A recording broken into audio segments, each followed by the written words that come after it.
manager spoke to Mavis severely. "You are a very naughty engine. You have no business to go jauntering down Toby's line instead of doing your work up here."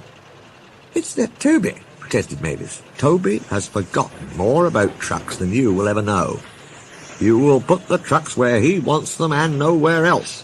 "But—" "There are no buts," said the manager sternly. "You will do as you are told, or else."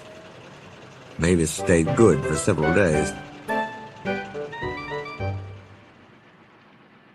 Mavis soon got tired of being good. "Why shouldn't I go on Toby's line?" she grumbled. She started making plans. At the top station, the siding arrangements were awkward. To put trucks where Toby wanted them, Mavis had to go backwards and forwards, taking a few at a time. "If," she suggested to her driver, "we used the teeniest bit of Toby's line, we could save all this bother." Her driver, unsuspicious, spoke to the manager, who allowed them to go as far as the first level crossing. Mavis chuckled, but she kept it to herself. Frost hindered work in the quarry, but a thaw made them busy again. More trucks than ever were needed. Some trains were so long that Mavis had to go beyond the level crossing. This gave her ideas, and a chance to go further down the line without it seeming her fault. "Can you keep a secret?" she asked the trucks. Yes, they chattered. "Will you bump me at the level crossing and tell no one I asked you?" The trucks were delighted and promised. It was unfortunate that Toby should have arrived while Mavis was elsewhere, and decided to shunt them himself.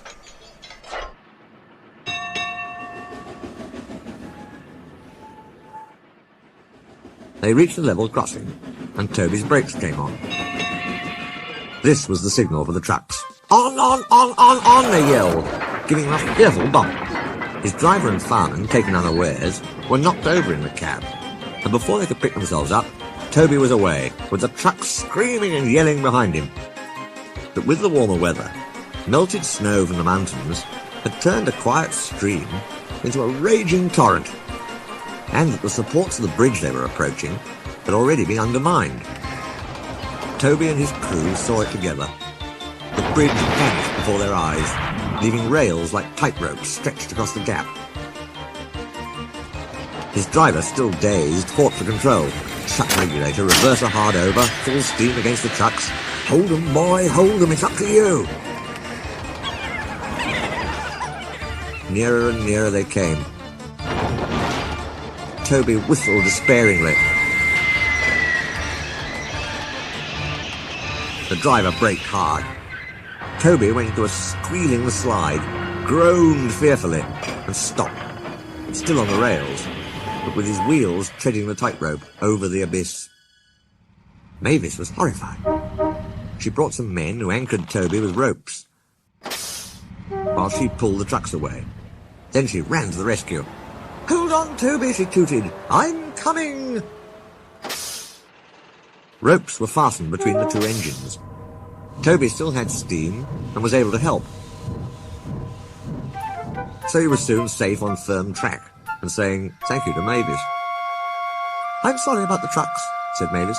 "I can't think how you managed to stop them in time." "Oh, well," said Toby. "My drivers told me about circus people who walk tightropes.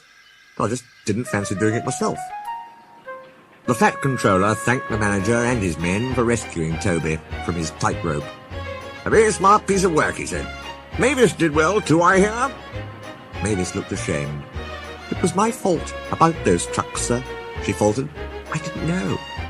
But if I could—" "Could what?" smiled the Fat Controller. "Come down the line sometime, sir.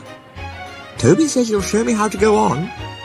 "Certainly, if your manager agrees." And so it was arranged.